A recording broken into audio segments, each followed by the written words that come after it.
15 मई 2026 वो दिन जब दुनिया की सबसे पावरफुल फाइनेंशियल सीट खाली हो जाएगी। Kevin Warsh replaced Jerome Powell as Federal Reserve Chair.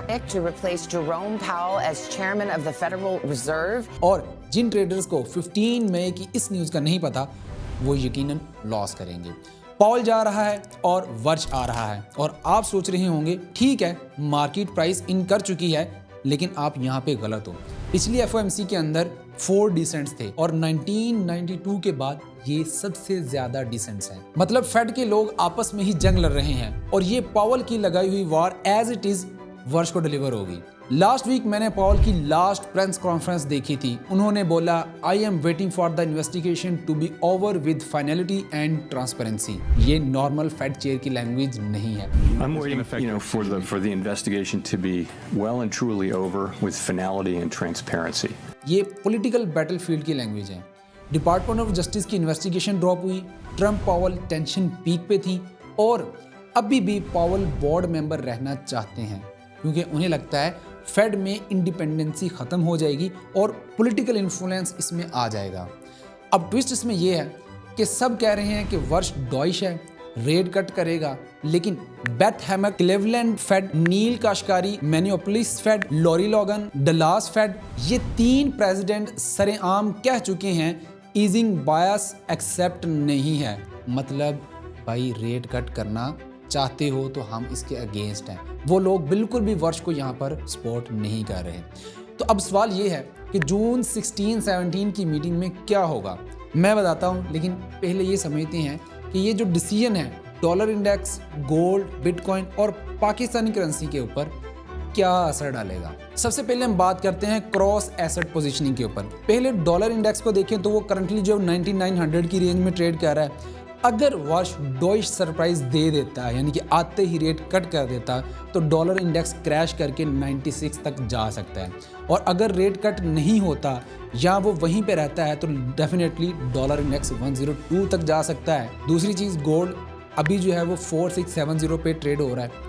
अगर डॉइश सरप्राइज आया तो $4900 क्रॉस इजीली कर जाएगा और अगर हॉकिश या होल्ड पे होता है इंटरेस्ट रेट तो डेफिनेटली ये क्रैश करेगा और 4300 से भी नीचे जाने के चांस मौजूद है। थर्ड चीज, बिटकॉइन डॉइश होने पर 88,000 प्रोबेबली क्रॉस कर जाएगा और अगर हॉकिश हुआ तो डेफिनेटली $72,000 पर आप इसको एस्टिमेट लगा लो कि उस स्पॉट को इसने टेस्ट कर देना है और बिटकॉइन में ऑलरेडी एक्सपेक्टेड है कि अब यहाँ पर एक अच्छी रिट्रेसमेंट आनी चाहिए। और एक इंडस्ट्री चीज़, क्या आपने फेड वॉच टूल देखा है? नहीं देखा होगा क्योंकि पाकिस्तान के सो कॉल्ड प्रोफेशनल ट्रेडर्स को भी इसका नहीं पता और ना ही आपने खुद कभी फंडामेंटल सीखने की कोशिश की होगी। लास्ट वीक रेट हाइक होने की प्रोबेबिलिटी 0% से 4.2% हो गई है। मतलब मार्केट में लोगों ने रेट कट की उम्मीद ऑलमोस्ट ख़त्म कर दी है।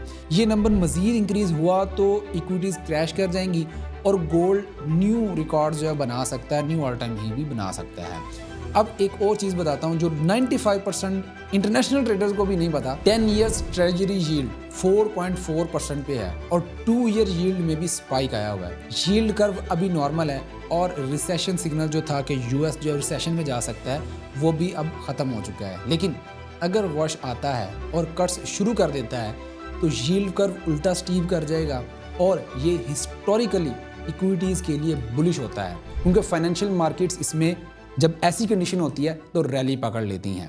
आई नो कि इस तरह के मैक्रो एनालिसिस आप लोगों को बोर करते हैं जिसमें चार्ट्स की बातें नहीं होती और आप लोग सिर्फ, मैं समझता हूँ आप लोगों की हैबिट कि आप लोग सिर्फ सोच रहे होते हैं कि यार हमें ना कोई इन्फ्लुएंसर आए, कोई यूट्यूबर आए और वो हमें बताए कि कब बाय करना है, कब सेल करना है और हम जल्दी जल्दी जाकर ना बाय सेल का बटन दबा दें और इसी वजह से आप लोग कभी भी प्रॉफिट नहीं बनाते, हमेशा लॉस करते हो। तो इसलिए आप लोगों को ये चीज़ समझनी चाहिए। अब मेरा 8 साल का एक्सपीरियंस है और मैंने एक चीज़ सीखी है, जो ट्रेडर मैक्रो नहीं देखता वो अपने अकाउंट को ज़ीरो होते हुए ज़रूर देखता है और आपने भी यकीनन देखे होंगे। और फिर हम लोग ब्लेम कर रहे होते हैं कि ब्रोकर ने मैनिपुलेशन कर दी, वेल ने रग पुल कर दिया और असल में जो इनमें ट्रांजिशंस होती हैं और ये फंडामेंटल्स हैं इनको हम अच्छे से देख नहीं पाते। अब मेरा एक सवाल है, क्या आपको फंडामेंटल एनालिसिस आते हैं? और जो मैंने आज ये सारा नक्शा आपके सामने रखा है क्या आपको ये पहले आता था? अगर नहीं तो कमेंट सेक्शन में फंडामेंटल कोर्स ये वर्ड लिखें। I will create a complete course on it for free. अल्लाह हाफ़िज़।